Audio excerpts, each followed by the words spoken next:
श्री शिवाय नमस्ते। 33 करोड़ देवी देवता में सबसे सुंदर जोड़ी थी शंकर और पार्वती की। सही है कि गलत है? कभी नहीं झगड़ते थे। इसलिए पृथ्वी पर ना तो लक्ष्मी जी के व्रत हैं, न ब्रह्माणी के व्रत, न इंद्राणी के व्रत। अगर पूरी पृथ्वी पर सबसे ज्यादा व्रत किसके हैं? माता पार्वती। तीज का व्रत किसका? पार्वती का। चतुर्थी का व्रत किसका? पार्वती का। चौथ का व्रत किसका? पार्वती का। छठ का व्रत किसका? पार्वती का। जितने व्रत है सब माता पार्वती। गणेश जी मैया को प्रसन्न करने के लिए अष्ट रूप में धारण करते हैं। 8 रूप भगवान गणेश जी ने धारण किए। एक मयूरेश्वर गणेश, दूसरा सिद्धि विनायक, तीसरा बल्लालेश्वर, फिर वरद विनायक, फिर चिंतामणि, फिर गिरजात्मज, फिर भगवान गणेश विघ्नेश्वर अष्ट विनायक, फिर महागणपति। ऐसे गणेश जी के अष्ट नाम हुए। उस समय तिजोरी के अंदर जो गणेश की प्रतिमा रखी जाती है किस नाम से रखी जाती है? तो तिजोरी में हम जो गणेश की प्रतिमा रखते हैं वो वरद विनायक के नाम से रखते हैं। कौन सा गणेश? वरद। वरद विनायक के नाम से तिजोरी में गणेश रखते हैं। और वरद विनायक के नाम से गणेश जी तिजोरी में रखाते हैं। आपको कथा में कहा था घर में सीधी सूंड का गणेश और व्यापार व्यवसाय ऑफिस में उल्टी सूंड का गणेश होना चाहिए। वरद विनायक को तिजोरी में। जब मकान का गृह प्रवेश होता है तो गणेश जी की पूजन जो दरवाजे पर करी जाती है उसे सिद्धि विनायक गणेश कहते हैं। कौन सा गणेश? सिद्धि विनायक। जब हम घर में शुभ कार्य हो, बंदर बाल लगाएं, कोई दरवाजे पर शुभ लाभ लगाएं या स्वस्तिक बनाएं या माताएं दरवाजे पर रंगोली डाले तो उसी समय पर सिद्धि विनायक के नाम से रंगोली डालना चाहिए। तो घर में लक्ष्मी बढ़ती है, सिद्धता बढ़ती है। याद रखिए, कभी भी गणेश जी को, मिट्टी के गणेश जी लाते हो भादो महीने में, तो विसर्जन करो तो विसर्जन के समय पर 2 बिंदी, एक कंकु की एक हल्दी की, दीवार पर जरूर लगा देना चाहिए। क्यों? क्योंकि गणेश जी हमारे यहाँ आते हैं तो रिद्धि सिद्धि के साथ आते हैं। पर जब गणेश जी जाते हैं अगर हम बिंदी नहीं लगाते हैं तो गणेश जी अपनी रिद्धि सिद्धि को साथ में लेकर चले जाते हैं। पति के साथ पत्नी वापिस चली जाती है। जब हम बिंदी लगाते हैं तो उसका मतलब होता है कि हमारे घर की बहू हमारे घर में रहे, बेटा भले भ्रमण के लिए जाए। तो गणेश जी जाते हैं, रिद्धि सिद्धि घर में रह जाती है। इसलिए रिद्धि सिद्धि को घर में रखने के लिए 2 बिंदी लगाना चाहिए, एक कुंकू की एक हल्दी। रिद्धि सिद्धि। गणेश जी की प्रियता है दुर्वा। क्या प्रियता है? दुर्वा। कितनी दुर्वा गणेश जी को समर्पित करी जाती है? मात्र 5। कितनी? आज के जमाने में लोग गट्ठा बनाकर चढ़ा दें, वो अपनी जगह पर 5 दुर्वा पंचम इंद्रियों को वश में करने के लिए और भगवान के 5 जो स्वरूप हैं उनको अपने भीतर उतारने के लिए पंच दुर्वा। और दुर्वा में भी 3 गांठ।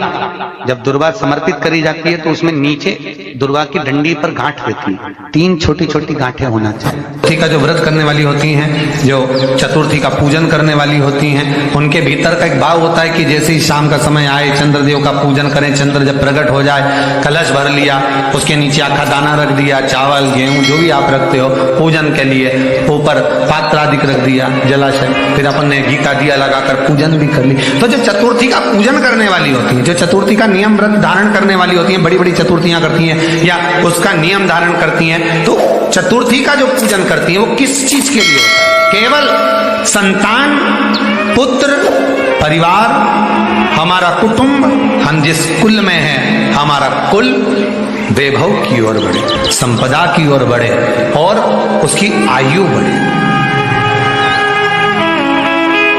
उसकी आयु बढ़े, वैभव बढ़े। बहुत ध्यान दीजिएगा महाराज। चतुर्थी की पूजन में जो आप आखा दाना रखते हो, गेहूं वगैरह कुछ भी जो रखते हो, उसकी बड़ी महत्वता होती है महाराज। यहाँ तक कहा गया है, चतुर्थी की कथा तो आप लोग पढ़ते होंगे, जो लोग पढ़ते हैं उनको मालूम होगा। चतुर्थी की कथा में लिखा है, चौथ माता के व्रत में वर्णन किया गया है कि वो आखा दाना जो रखा जाता है, मान लो कोई जरूरी काम होता है तभी आखा दाना को रखा जाता है, संभाल के रखते हैं कि हम इस काम के लिए जा रहे हैं और हमारा ये कार्य सफल होना चाहिए। तो जिसने चतुर्थी का व्रत करा है, जिसने चंद्रदेव का पूजन करा, चतुर्थी का व्रत करा, वो गणेश जी से विनती करके वहां से 2-4 आखा दाना उठा ले, और जो व्यक्ति का काम अटक रहा है अपने ही घर का, पर दूसरे कुल को नहीं देना, अपने ही कुल के अंतर्गत जो काम अटक रहा है उसकी जेब में, उसके तल्लू में उस चीज को रख दिया जाए। तो चतुर्थी जो अगली आती है, जैसे आप महीने की करते हो तो महीने की, और आप जैसे करते हो कि 4 अलग बड़ी बड़ी चतुर्थी करते हो तो उसके अनुसार आपका कार्य सिद्ध होता ही है। उस आखे दाने का इतना महत्व होता है क्योंकि चतुर्थी का व्रत करने वाली माता जब व्रत करती है तो स्वयं चतुर्थी की कथा में लिखा हुआ है कि पार्वती जी गणेश जी से चतुर्थी की कथा बचवाती है। चतुर्थी की कथा बाची किसने थी? स्वयं गणेश जी महाराज। और सुनी किसने थी? माता पार्वती। बाचने वाले गणेश जी थे, सुनने वाली माता पार्वती थी। तो चतुर्थी की कथा जब होती है तो उसको स्वयं गणेश जी बाच रहे, तो व्रत कौन सुन रही है? माता पार्वती। और आपने जो आखा दाना लिया वो गणेश जी के भाव से लिया, गणेश जी से निवेदन करके, विनय करके, प्रार्थना कर उसको प्राप्त किया। जितने आस्था चैनल पर कथा सुन रहे हो, जितने फेसबुक और यूट्यूब पर सुन रहे हो, और जितने इस छत्तीसगढ़ की पावन धरा पर बैठकर सुन रहे हो, बहुत सावधानी से सुनना।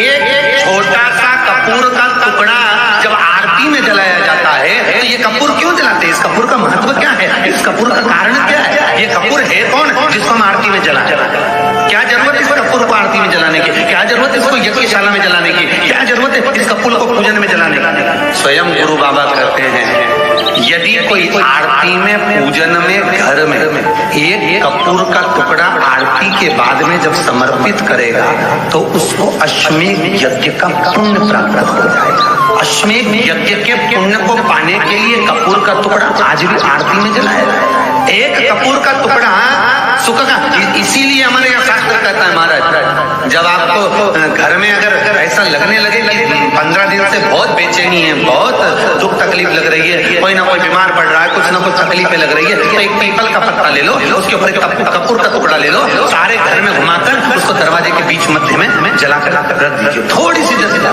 20 से 25 मिनट के अंदर मकान में एनर्जी वापिस आ जाएगी, उस भवन में एनर्जी वापिस हो जाएगी। 20 से 25 मिनट के अंदर एनर्जी वापिस। लग रहा है कि यहाँ नेगेटिव है तो उसको पॉजिटिव बनाया जा सकता है। रात को 12 बजे शंकर जी के मंदिर में शिवलिंग पर चढ़ी हुई बेलपत्री को उठाकर शंकर मंदिर का शिखर देखकर चबा चबा कर खा लीजिए। आपके पाँव के घुटने बदलने की जरूरत नहीं पड़ेगी, ऑपरेशन की जरूरत नहीं। गणेश जी फ्री कब रहते हैं? तो हमने कहा अब ये तुम्हारे ऊपर, हमको तो मालूम भी नहीं, हम तो अपॉइंटमेंट लिए भी नहीं उनसे, तो तुम्हें ज्यादा स्मरण हो। तो आप शंकर जी की कथा करते हो, आपको नहीं मालूम कि गणेश जी कब फ्री रहते हैं? हमने कहा गणेश जी फ्री रहने का केवल एक समय होता है, एक टाइम होता है, एक पल होता है, एक घड़ी होती है कि गणेश जी महाराज हमारे घर में आ गए। गणेश जी की सबसे पहली जो आरती हो, उस आरती के समय पर अगर धूप बत्ती जलाई जाए या गोबरी को जलाकर उसमें गूगल छोड़ी जाए और गूगल छोड़ने के बाद गणेश जी का नाम ध्रुम वर्ण कह दिया जाए तो गणेश जी को तुम्हारे घर की पूजा स्वीकार करना पड़ती है। बस वो समय हम तो बस उतना जानते हैं कि शिव महापुराण में लिखा और मुद्गल पुराण में लिखा, गणेश पुराण में लिखा, गणेश जी का एक नाम होता है ध्रुम वर्ण। क्या नाम है? ध्रुम वर्ण गणेश जी का एक नाम होता है। जब हम धूप जलाकर श्री शिवाय नमस्तुभ्यम, हर हर महादेव। गुरुजी द्वारा बताए गए उपाय को विश्वास के साथ जरूर करें और कमेंट में श्री शिवाय नमस्तुभ्यम जरूर लिखें। Thanks for watching.